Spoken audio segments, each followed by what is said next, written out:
Bill O'Reilly here, Friday, July 19th, 2019. You are listening to the O'Reilly Update. Here's what's happening today in America.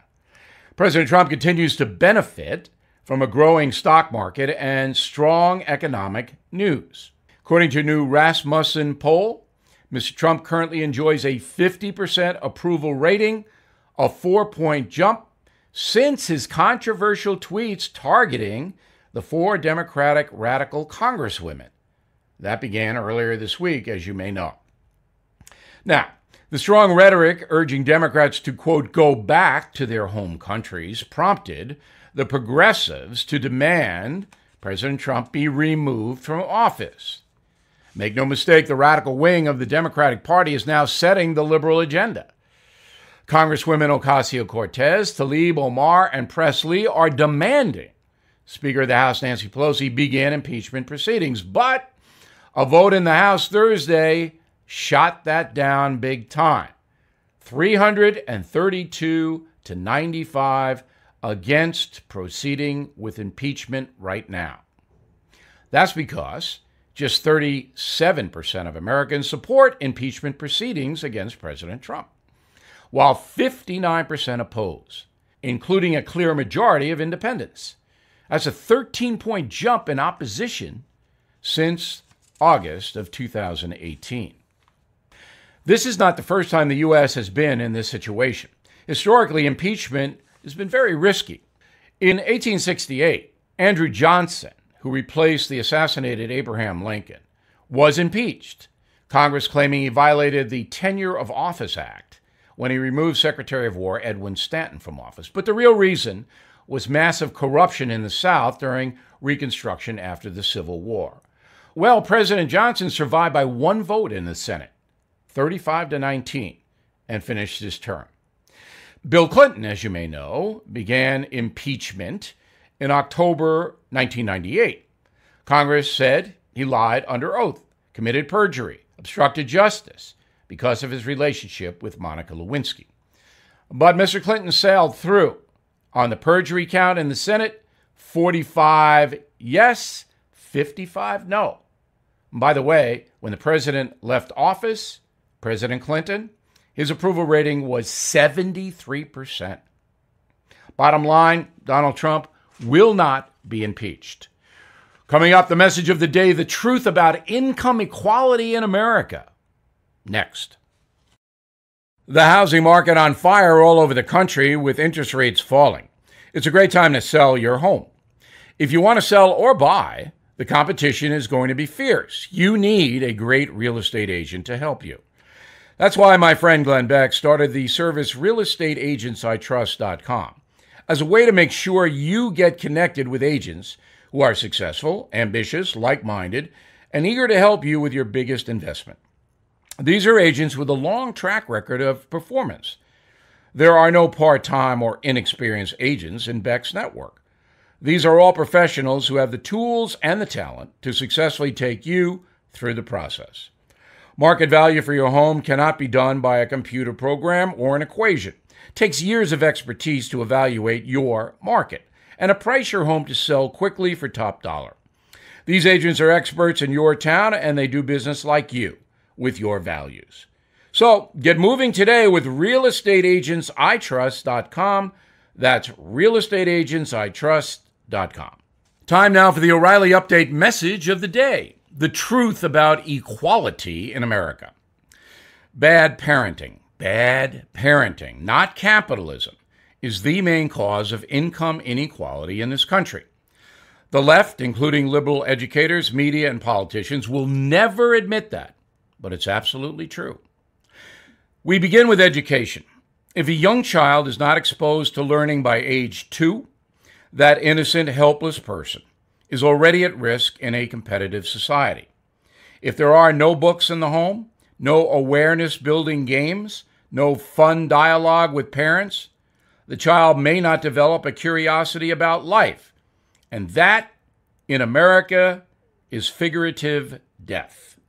As the child gets older, parents must participate in the learning process, emphasizing the tremendous importance of academic discipline and monitoring schoolwork on a daily basis. But millions of American parents simply refuse to do that. Now, the environment. If the home is full of conflict, loud noise, unpredictable behavior by one parent or both, the young child may not develop intellectual skills and will likely be unsteady and insecure. Then there is the work ethic. If a child does not understand that accomplishment is based on performance, doom is nearby. Many parents, unfortunately, are irresponsible, lazy, apathetic, and self-absorbed, not much interested in their offspring. Then there are parents who abandon their children completely, surely reserving a prime spot for themselves in hell. As a high school teacher in the 1970s, I dealt with derelict parents, and they always had a basket full of excuses. But they all had one thing in common. Their gratification was more important than the success of the child. Then there is a social aspect in America. Parents failing to teach their kids proper grammar, table manners, polite behavior. Permissive mothers and fathers who allow kids to be tattooed and actually pay for skin piercings. Does anyone really think those things will lead to more economic opportunity in the future? Add it all up, and the heavy odds are the neglected child will not become well-educated or be able to command much money in the marketplace. Therefore, they are likely to be poor and bitter to boot. Now, politicians like Bernie Sanders and Elizabeth Warren tell us that the federal government will provide for children who are mistreated by their parents. That is a false promise. But Republicans are misleading the country as well by failing to actively promote good parenting and self-reliance based on smart, disciplined behavior. When was the last time the GOP put that in their platform? How about never? It's too risky for politicians to call out bad parents, even though they are the primary source of generational failure. Income inequality will get worse in the USA because parenting is getting worse. That's the cold truth that the presidential debates will never reveal. No political system can nurture individuals so they can achieve success if the basics of personal responsibility and education are absent. And only parents can instill those basics. That is a message. More honest analysis on BillO'Reilly.com. Check it out. You'll be happy you did. A massive data breach of home titles and mortgages may have exposed your home and bank loans to home title thieves. If you've received robocalls or mail stating you're pre-approved for loans or credit cards, thieves may already have you. They're after money, of course, and they get it by forging your home title so it looks like you sold your home. Then they'll take out loans against your home and stick you with the payments. And listen, no insurance, bank, or identity theft program protects you. Home Title Lock does. For pennies a day, Home Title Lock puts a barrier around your home's online title to keep foreign and domestic thieves away. So if you've received robocalls or mail for pre-approved credit cards or loans, you need to move, and fast. I got you 60 risk-free days of Home Title Lock protection to get you through this current breach. Register your address now to verify you're not already a victim. Please go to HomeTitleLock.com. HomeTitleLock.com.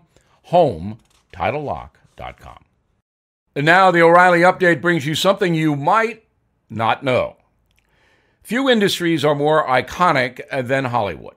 Millions of dollars are spent each year to not only produce the next blockbuster, but to promote it as well. That has to be done to recoup the money. Now, the budgets today are astronomical. TV commercials, online ads, social media campaigns, all beckoning folks to throw down their hard-earned cash on a little entertainment. But during the golden age of film, long before online video ads, studio executives used another way to get the word out about a movie: hand-drawn posters. Illustrated by the best artists of the day, those posters were true works of art living under the marquee for months in the theaters, making a significant impact on a movie's bottom line. Big studios like Columbia, MGM, 20th Century Fox knew the value of a great poster. But the value of those posters today is something you might not know. Original posters for horror movies like 1931 Dracula and 1933 The Mummy can bring close to $500,000 at auction if the poster is in good condition. Academy Award winner Casablanca has international posters worth $500,000 as well. I'll spare you my Bogart impression. An original one-sheet, as they are called, of 1927's London After Midnight, the silent mystery film starring Lon Chaney, $475,000 at auction. That's almost half of what the movie took in at the box office. And finally, Metropolis, the international poster for Fritz Lang's 1927 science fiction film, went for a staggering $690,000 in a recent auction. There are only 4 copies of that Metropolis poster known to exist. So have a look around Grandma's attic. If you find an old movie poster, especially one featuring movie monsters, they may be worth a lot of money. One more thing, perhaps the most valuable movie poster of all time, the original Wizard of Oz. More in a moment. It's an uncertain world out there, you know that. Disaster can strike at any time. So you need to be prepared to protect yourself and your family. One way to do that is with freeze-dried food. It tastes good. It's healthy. Can be stored for 25 years. That's why I'm happy to tell you about a company I recommend, Wise Foods. I have experience with them myself. During Superstorm Sandy, I lost power for 7 days. All of my refrigerated food done. But my food supply from Wise Foods was as fresh as the day I received it. Visit Wise Food Storage, one word, wisefoodstorage.com/Bill, and explore their starter kits and long-term emergency food options. They are even offering free shipping plus a big discount of 25% off for my listeners. So please go to wisefoodstorage.com/Bill, wisefoodstorage.com/Bill, or you can call 855-269-0501. That's 855-269-0501.